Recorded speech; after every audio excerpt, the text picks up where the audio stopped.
నిన్ను ఆట పట్టించినందుకు నా మీద కోపంగా ఉందా? కోపంగా ఉంది. మరి ముద్దిస్తావా?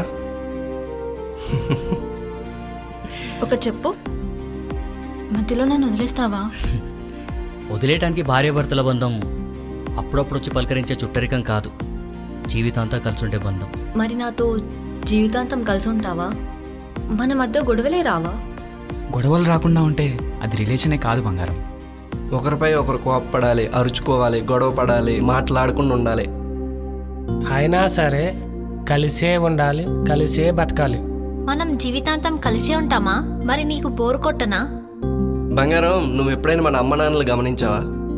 వాళ్ళు అన్ని సంవత్సరాలు ఎలా కలిసి బ్రతికారని?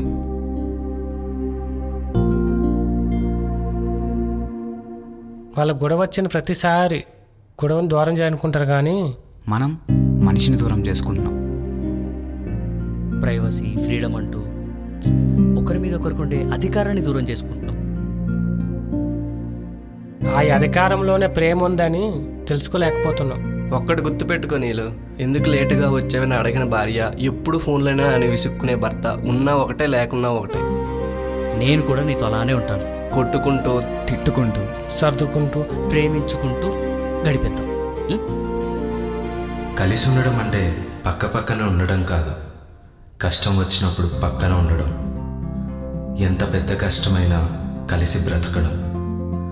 బంధం అనేది బాధ్యత అవ్వాలి కానీ భారం కాకూడదు. ఆ బంధం బలపడాలంటే బలంగా నిలబడాలి. ఎందుకంటే ఇది ఈ జన్మ బాధ్యత కాదు, గత జన్మ బాకీ.